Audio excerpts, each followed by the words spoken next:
1947 एक ऐसा साल जिसने सिर्फ भारत का नक्शा नहीं बदला बल्कि लाखों जिंदगियां हमेशा के लिए बदल दी। और अब इसी दर्दनाक अध्याय को बड़े पर्दे पर लेकर आ रहे हैं निर्देशक राजकुमार संतोषी। लेकिन इस ट्रेलर में जिस एक शख्स ने सबसे ज्यादा ध्यान खींचा है वो है सन्नी देओल। एक बार फिर उनकी आंखों का गुस्सा, दमदार स्क्रीन प्रेजेंस और वही धमाकेदार अंदाज देखने को मिल रहा है। क्या बंटवारा 1947 घातक, घायल और दामिनी जैसी यादगार फिल्मों की परंपरा को आगे बढ़ा पाएगी? आइए जानते हैं इस धमाकेदार ट्रेलर रिव्यू में। नमस्कार दोस्तों, मैं हूं आपका दोस्त कृष्णा और आप देख रहे हैं कृष्णा एक्शन सिनेमा। बात करें ट्रेलर की तो ट्रेलर की शुरुआत से ही माहौल आपको 1947 के दौर में ले जाता है।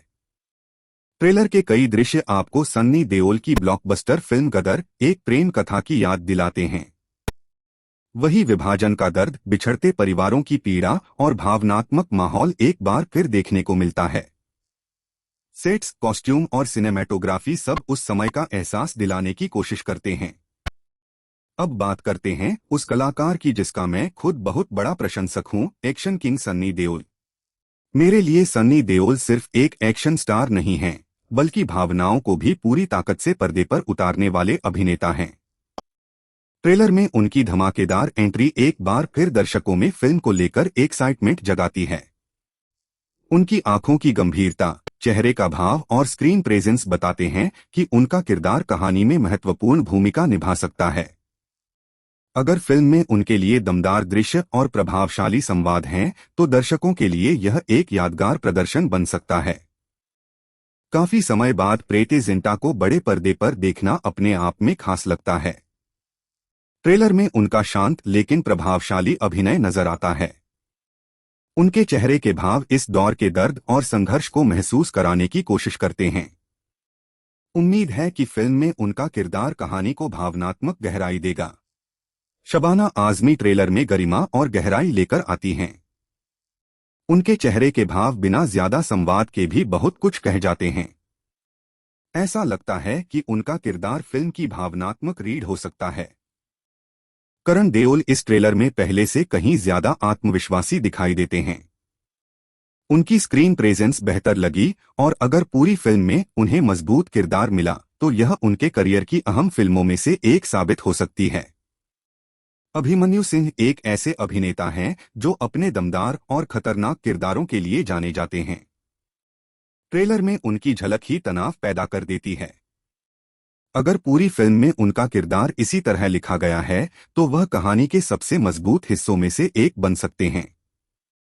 ट्रेलर में नजर आने वाले अन्य कलाकार भी अपने अपने किरदारों में विश्वसनीय लगते हैं। भीड़ वाले दृश्य, तनावपूर्ण माहौल अलग एहसास कराते हैं। अब बात करते हैं निर्देशक राजकुमार संतोषी की। जब भी उनका नाम आता है तो घायल, दामिनी और घातक जैसी यादगार फिल्में अपने आप याद आ जाती हैं। इन फिल्मों की पहचान सिर्फ एक्शन नहीं बल्कि दमदार कहानी, मजबूत किरदार और प्रभावशाली संवाद भी रहे हैं।